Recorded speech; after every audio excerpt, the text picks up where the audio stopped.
Hello, Broken Arrow. This is The Vibe, Broken Arrow, a podcast produced about Broken Arrow right here in Broken Arrow at City Hall.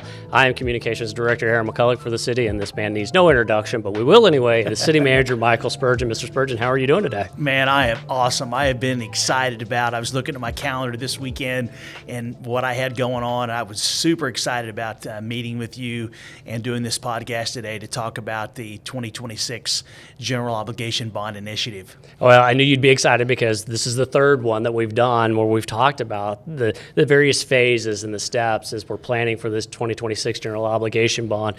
This was a big quarter for us because this was the public forums that we had. You know, a wise man once said, if you ask me what time it is, I'll build you a clock. I'm going to ask you to build that clock and just where are we with the bond process, and then talk about getting into these forums and why they're so important. Well, I like building clocks. I mean, Yes. Obviously, brevity is not a key to my life, and in most municipal officials, it's not, because you always want to make sure that you're very clear in what's happening in your community. And just to reiterate, first and foremost, we are almost 18 months into an initiative that the mayor and city council approved in May of 2024 to begin this process of having the voters consider a package of propositions in 2026, and that happens to be on April 7th. And so you just think about where we started, this thought of how do we go forward, and what are the phases going to be. And obviously it's always been about being transparent, getting information from the community about what projects they would like to see for the next bond package. How do you get that information? We've gone to the citizens directly by having meetings with the HOAs, for example, with other citizens, community groups, user groups for both our city facilities, our sports facilities. We've actually done surveys. We've done a general survey about how we're doing overall. We've done about a handful, close to 6, I believe, surveys about different propositions that will be in the bond package to get the input. Department directors, extremely important in this process. They're the ones that are on the front line, so to speak, of the actual implementation of what are the voters approve. What do they see in the future that we need? And so we have spent a lot of time building this package, getting estimates for all of these projects, plus concurrently doing public education like these types of forums, as well as many others on social media, utility bills. Here's what's happening, here's where we are, and here's where next steps. And so I have to send a shout out to Charlie Bright, who is the Director of Engineering Construction, and Shannon Marshall, who is a Special Project Manager in our Engineering Construction Department.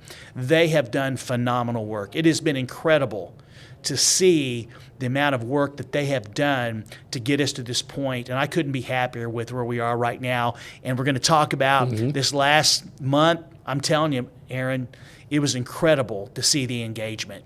Well, before we get to that, you mentioned the propositions, and I think it's really important to point out that folks will vote for propositions and not necessarily for projects.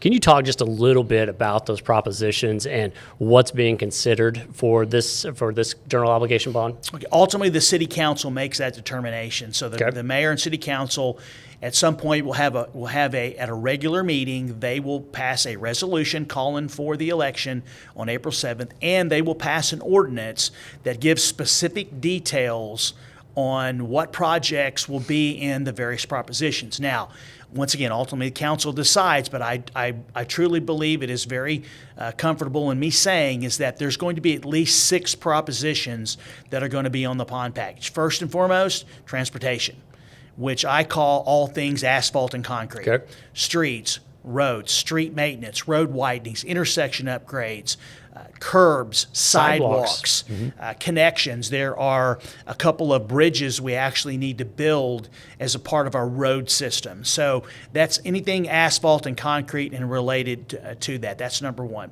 Number 2 is public safety. Obviously, there will be consideration of adding funds for new fire trucks. Obviously, fire trucks have a useful life, and Chief Morris provided great information. There are also some opportunities with the animal shelter, which are very, very important in our community. Also, the public safety training facility for police and fire. There's a lot happening out there, and there's some opportunities there. So that's number 2. Number 3 will be what they call quality of life, also known as Parks and Recreation. That's going to be the traditional Parks and Recreation facilities, sports, passive parks, parks playground equipment, and so forth, anything to do with parks. Number 4 will be city facilities. Now, this could be any of our user group facilities, such as Arts 302, the History Museum, the Military History Center, the Veterans Center, the all-important Senior Center could be on there. Plus, there's a couple of city buildings that basically have reached its useful life that we want to consider as well. Also, I'm pretty confident in saying there's going to be in that proposition an item regarding an upgrade to the Rose District Plaza. So that's all city facilities. 5 is going to be traditional stormwater. Obviously, there's always needs for improving or maintaining stormwater, so that's an opportunity. These are large ticket items, and we have several basins in the community that we have to maintain periodically, and also we have some drainage issues. Every community has drainage issues, and we're trying to address those. The 6th proposition was one we added for the first time in 2018, which is a drainage proposition, which is a combination of a drainage issue, stormwater issue on public and private property. City can't spend money on private property without voter approval, and so we added that. The threshold for passing that proposition is 60%.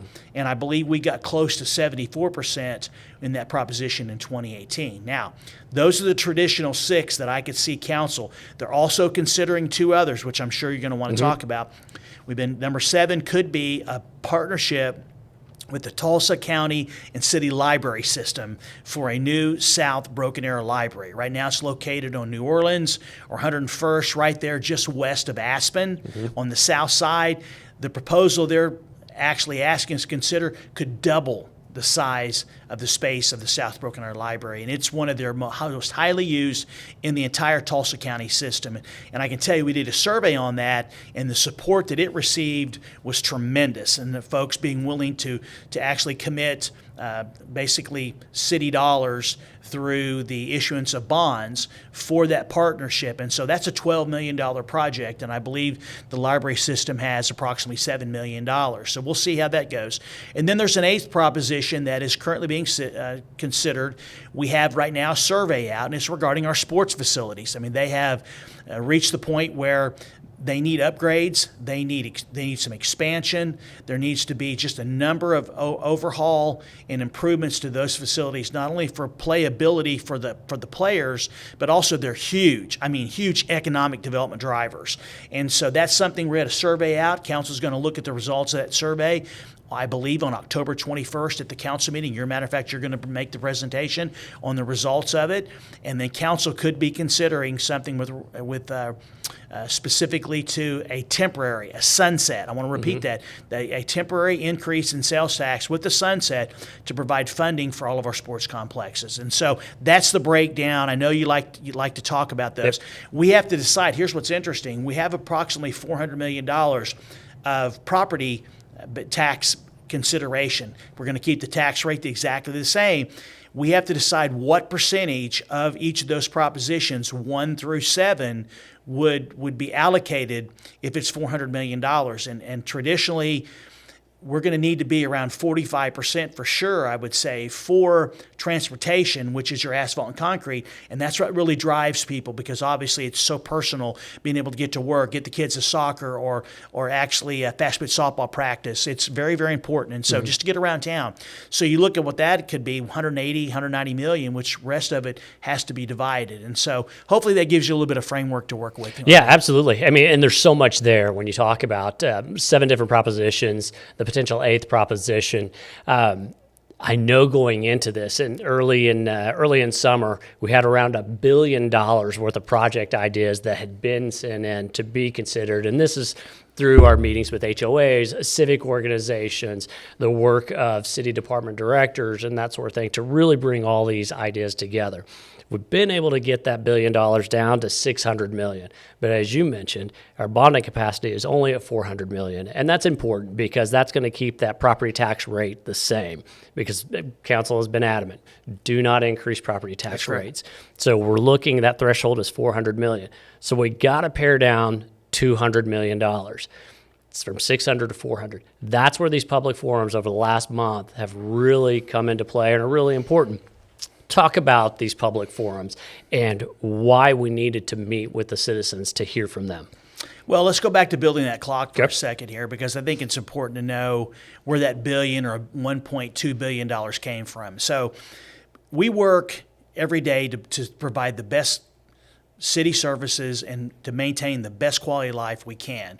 But we also always got to be looking to the future to take care of those residents and businesses that are here and those that will join us at some point in the future. And so when I started 10 years ago, and I was advised in early 2016, I should say, that we needed to go to the voters, and we decided that was going to be in August of 2018, I really didn't have a lot to work with in terms of projects. And so we spent a lot of times building and gathering input from the public. And I recommended to council that obviously we want to maintain a great quality of life, but we need to be thinking about the future. So what I recommended to council last summer is that we engage an engineering consultant to put together a general obligation bond package program, not for just one initiative. Not just one initiative, because obviously there isn't enough money to do everything right now, so priorities become important. But to have a document that going forward, say in 2034, 2036, somewhere around in there, is when they look for the next bond package, whatever the voters approve, thinking positively, in 2026, all we do is we cross those projects off. Now, there'll be new projects that come on, but then you go back to those projects that are still a part of that $1.2 billion, because they're not going anywhere. They're not getting any better. They're not actually. Because we're not going to get all the roads that need to be widened in the 2026 package. There's intersections that need to be upgraded. There's city facilities that are constantly going to be needing improvements. We need improvements, for example, at Battle Creek Golf Course. That's a public facilities.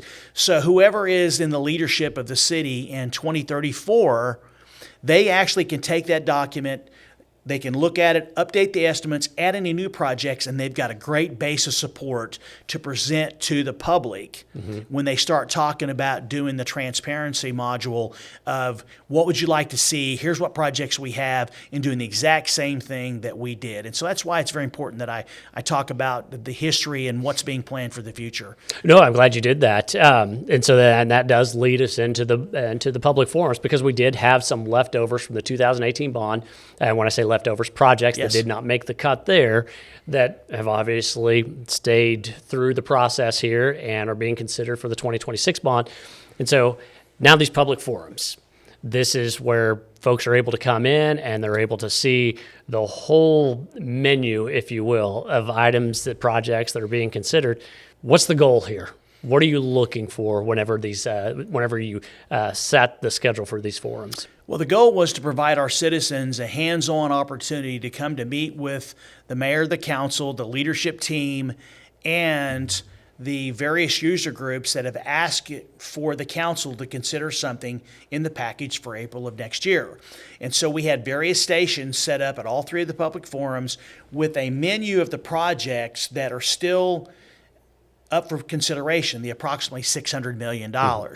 And residents had opportunity to ask questions of all of the department directors, the mayor and council, about why is this project on there, or this project is very important to our community, this project is very important to actually our neighborhood, we'd like to see this project or that project. And the residents got an opportunity to actually to rate or to put stickers on the projects that they felt were very important, either personally or as a community, because that's really what we want. You want your bond package to be driven by the community. And so these three public forums, which, by the way, Aaron, as you know, were incredibly well attended. I mean, from the first one we had at the end of August, and so the one we had last Thursday night, we had incredible engagement. The enthusiasm and excitement, the interest was incredible in the terms of the number of people and the engagement.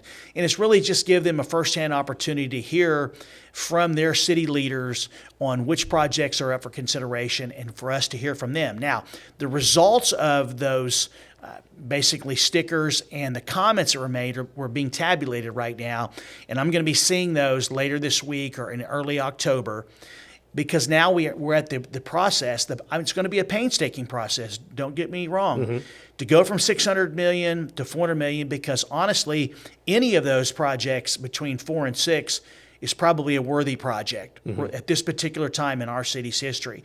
But obviously the council said, as you said earlier, and I want to reiterate that, they want to keep the property tax rate the same. They do not want any change in the property tax rate. And so we've got to go through that process, which means we're going to have to proverbially whittle down from $600 million down to $400 million and then put them in the various propositions. And that process is going to be done in the month of October because we have a deadline.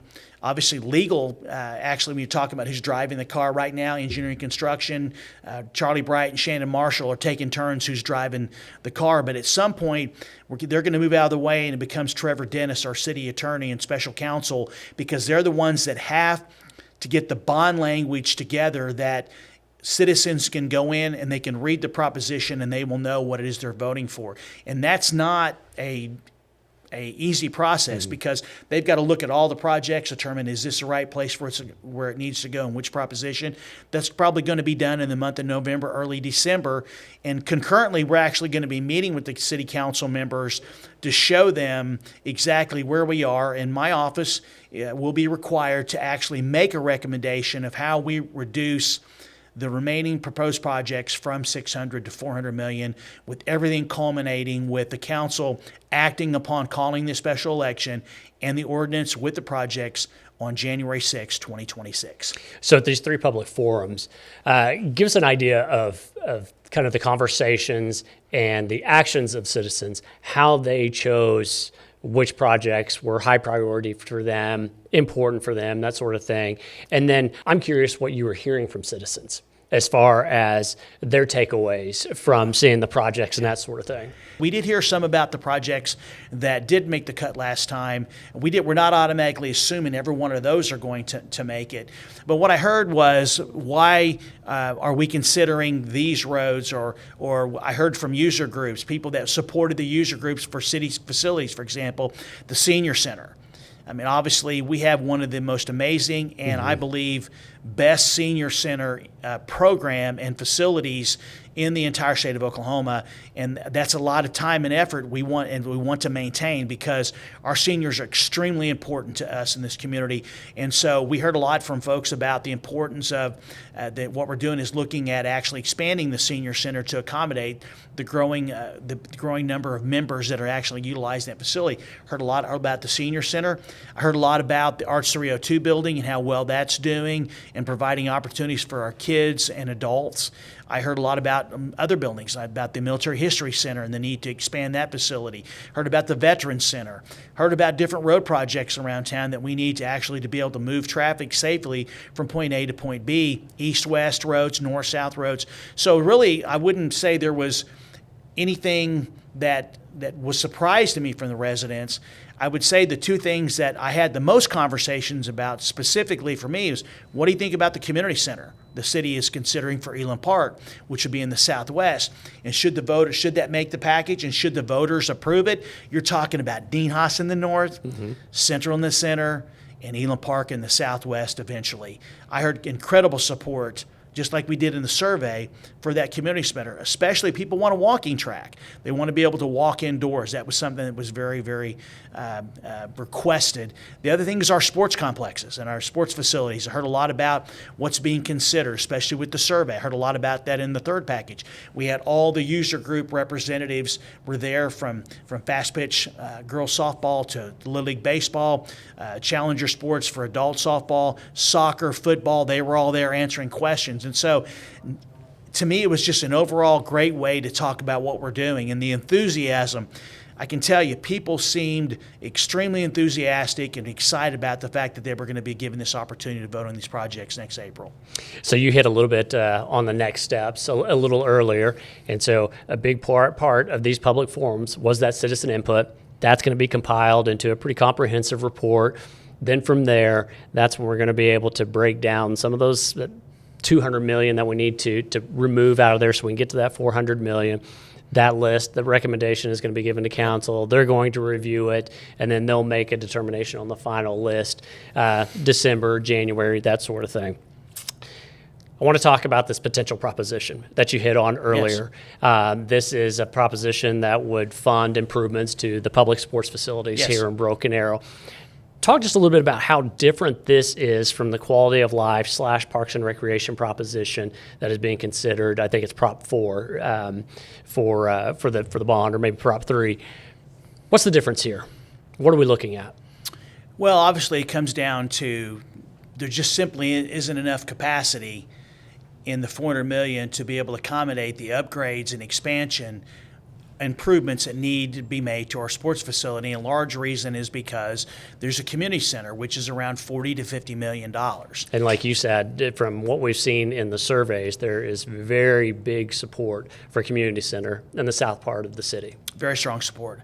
It's exciting to see, and overall, our community, there should be access to a community center in all parts of our community. So it's exciting to see that that's actually scored so well. Our sports facilities, obviously, not only do we want to have our kids and adults to have great places to play, but we also know that sports is an economic development driver in this community. It has been for many years. However, over the last 10 years, we've really kind of fallen off the map.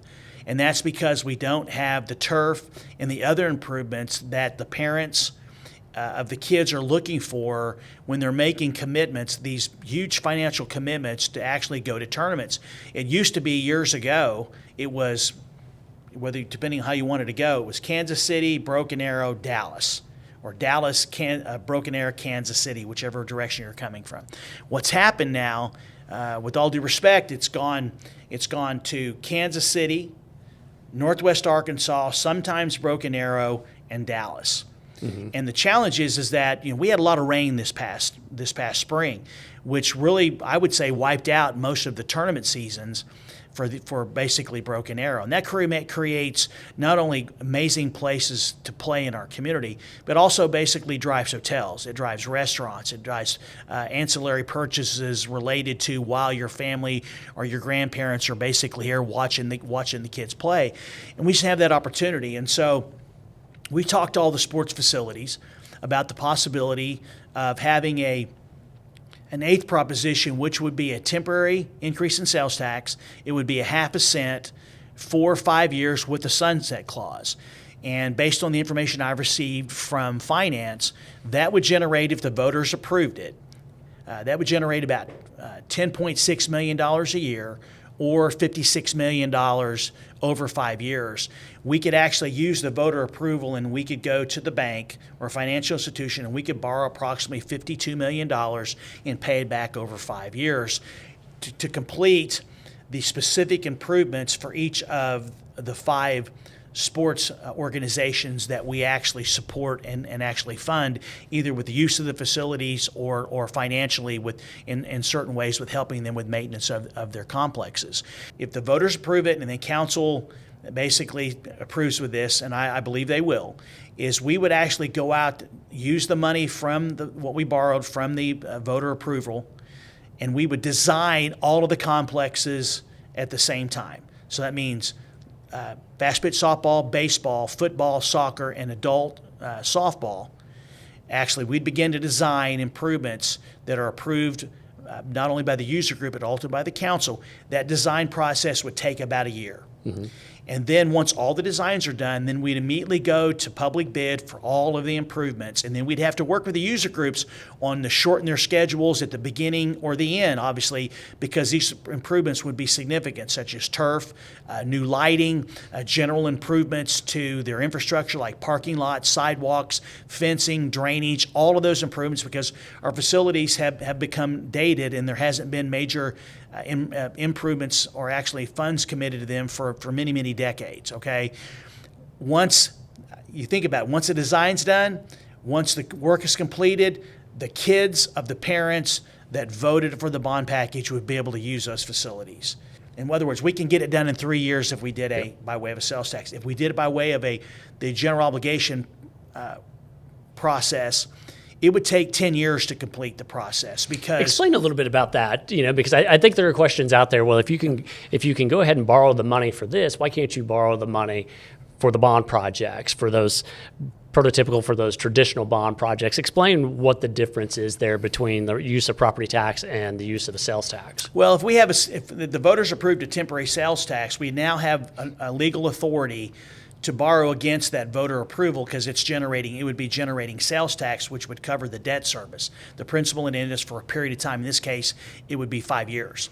And so we would have that money in hand so we could immediately go to design and go to construction, and we would be done in approximately 3 years, and then the kids would be playing on the improvements. If we go through the general obligation bond process, if it's a $400 million or $450 million, if that's what the case was, we can only sell a certain amount of bonds each year to keep that tax rate the same. Mm-hmm. And so what would happen with the 5 sports organizations, if we had to do it through general obligation bonds, it would literally take 10 years because what you'd have to do is you could only issue probably one sport at a time. Mm-hmm. Now, you might be able to do the design all of them at one time and the actual construction dollars, because that sale every year, you'd be competing with road improvements, city facilities, public safety, drainage and stormwater. You'd be competing with the actual program. Kenny Schwab and I will sit down and put together a master schedule mm-hmm. of how much we'll be able to sell each year. And it's not, if it's $400 million, it's not $40 million a year for 10 years, because the amount we can sell ebbs and flows based on keeping that tax rate the same. So it's growth and assessment, and it's other bonds paying off to give you the capacity to pay for that bond issuance that we do every fall. Mm-hmm. And so each sport would have to wait and can only go one at a time unless council said we're going to give up other improvements, which I couldn't recommend, because we need to try to make sure we're continuing to do road widenings, intersection improvements. And so it would literally take 10 years. And then how do you decide who goes first? Mm-hmm. That's tough. And so, basically, does soccer go first, or does Little League Baseball go first? By doing it by way of a sales tax, it gives us some additional capacity, and we can complete it all in 3 years. And what's most important to the council members and myself is the kids of the parents that would vote for this would be able to use it for several years. In fact, there was one person that we did talk to that was in one of our videos mm-hmm. that said her kids are getting to that age where they're ready to play sports. She would love nothing more that if we actually approve this temporary increase in sales tax, because then her kids would be able to enjoy it. And so it's exciting to see that possibility. And I tell you, I can't wait to look at the results. So I'll be looking for 2 things in the results. What was the final total? Mm-hmm. Where did those that replied to the survey show supportiveness? And then secondly is that what percentage of broken errands actually took the survey. So what can folks expect now? There's a lot of behind the scenes work that has to go on. We kind of talked about that a little bit. What should they be circling on their calendar as I need to watch for this? What is that? Well, obviously, you're going to provide great information over the next few months about what's happening. And so just look for updates from my office with regard to where we are in the process. Right now, we're actually trying to pare down the $600 million to $400 million. I will continue to give an update at every single council meeting between now and early January. Those updates are going to become a little bit more detailed, because we're at that point where we've got to make some decisions. And so I encourage them to look at their social media. I'd encourage them to watch the council meetings and to look at the emails that your team puts out periodically that gives them those updates. Those are 3 things I would look at. And then obviously I'll be providing some details, or the mayor and council will be doing like we did about the bond forums. We'll be providing emails to give them, or actually videos I should say, to give them updates on what's happening. So we'll continue to be as transparent as possible about this process. And then come January, whenever